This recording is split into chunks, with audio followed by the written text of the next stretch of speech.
Fala galera, vamos falar um pouco sobre educação hoje.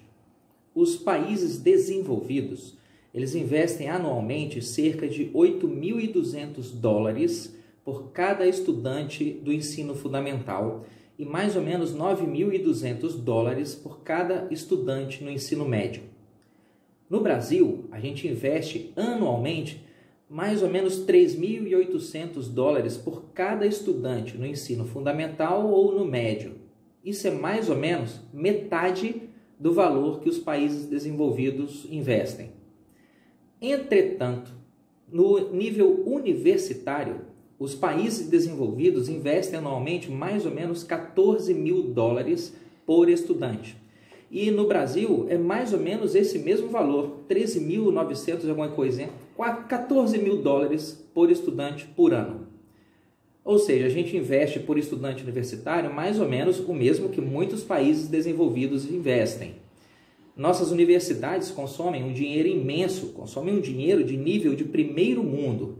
Mas será que essas universidades públicas dão à sociedade um retorno da mesma qualidade?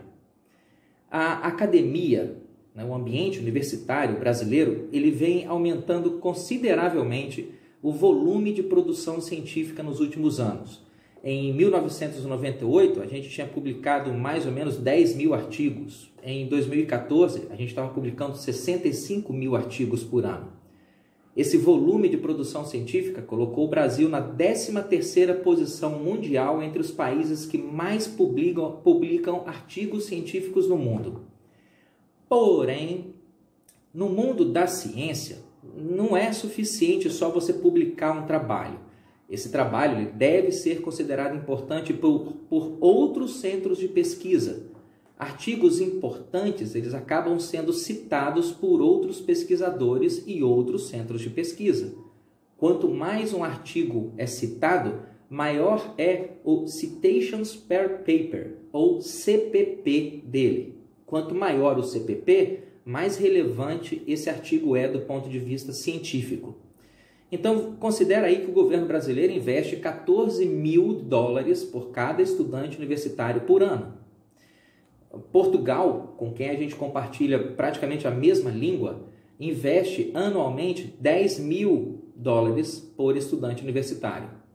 Se a gente pegar o CPP e comparar a qualidade da ciência que é produzida no Brasil com a qualidade da ciência que é produzida em Portugal, como é que a gente se sai?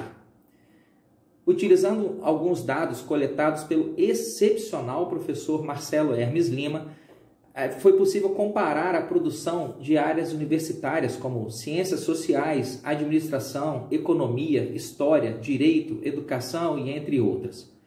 E vendo esses dados do Marcelo, dá para você perceber que a academia portuguesa é pelo menos 6 vezes mais eficiente que a nossa, quando se trata de alcançar relevância internacional.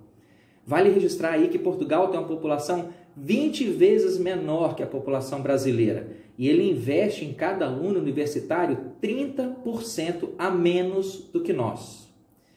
Seria pelo menos interessante saber quanto que foi gasto na produção de todos esses artigos sem importância pelas universidades brasileiras e qual o tipo de retorno e resultado foi produzido pela montanha de dinheiro que a gente investiu para a confecção disso. Eu acho que procurar essa resposta seria um exercício de masoquismo. A gente já sabe mais ou menos qual é a resposta. Mas para você ter uma ideia da qualidade da ciência produzida nas nossas universidades aparelhadas pela mentalidade esquerdista, tudo que você precisa fazer é consultar as bases de dados que incluem algumas dissertações de mestrado e algumas teses de doutorado que foram defendidas durante o reinado do maluco petismo. Eu vou te dar alguns exemplos aqui. Fazer banheirão. As dinâmicas das interações homoeróticas na estação da Lapa e adjacências. Isso foi uma tese de mestrado em antropologia na Universidade Federal da Bahia, em 2012. Experimenta-te a ti mesmo. Felipe Neto em performance no YouTube. Isso foi um mestrado em comunicação social na UFMG, em 2013. A zoadinha é tá. Representação sobre a sexualidade e o corpo feminino negro. Isso foi um mestrado em Ciências Sociais na Universidade Federal do Recôncavo Baiano em 2015. Mulheres Perigosas, uma análise da categoria Piriguete. Isso foi um mestrado em Sociologia e Antropologia na UFRJ em 2016. Agora eu fiquei doce. O discurso da autoestima no sertanejo universitário. Mestrado em Língua Portuguesa na Universidade Estadual Paulista em 2016. A estética do funk carioca, criação e conectividade em Mr. Catra. Isso foi, inacreditavelmente, um doutorado em Sociologia e Antropologia na UFRJ em 2014. E essa porcaria, inclusive, ganhou um prêmio do Instituto Pereira Passos, no Rio de Janeiro. Mais uma. A pedofilia e suas narrativas. Uma genealogia do processo de criminalização da pedofilia no Brasil.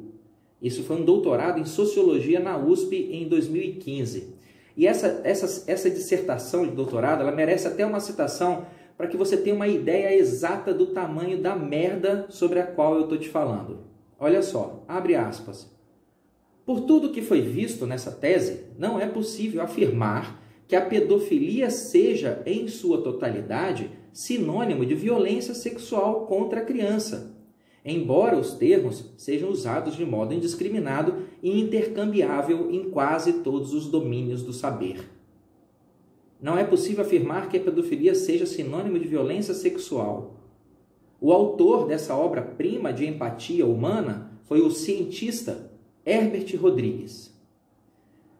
No mercado das universidades particulares, um mestrado custa mais ou menos R$2.000 por mês. Ou seja, os 2 anos de um mestrado correspondem a um investimento de mais ou menos R$50.000. Um doutorado é um pouco mais caro. Os 4 anos de estudos necessários para você poder conseguir um título de PhD, eles correspondem a um investimento de quase R$100.000. A gente não está preparando professores universitários que irão formar outros professores para educar nossas crianças e adolescentes. A gente está alimentando egos selecionados de pessoas mentalmente doentes e mantendo esse pessoal todo muito bem pago nos ambientes de ideias imbecis que se tornaram as nossas universidades públicas. E a gente está fazendo isso a preço de ouro. Foi devido a absurdos como esse que nasceu um movimento sensacional chamado Docentes pela Liberdade, ou DPL.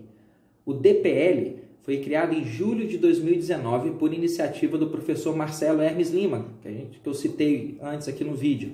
E esse movimento ele reúne mais de 300 professores em mais de 20 estados no Brasil todo.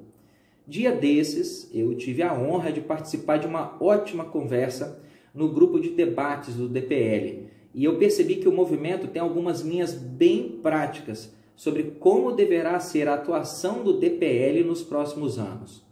Para facilitar seu entendimento, eu vou te apresentar essas diretrizes que eles discutiram em 4 pontos principais. 1.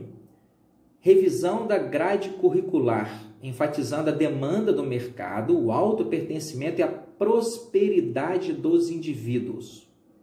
Número 2. Desconstrução das metanarrativas de esquerda. Isso significa elaborar materiais didáticos menos ideológicos e mais condizentes com a realidade, sem esses delírios esquizofrênicos que a esquerda colocou nas cartilhas que as nossas crianças estudam.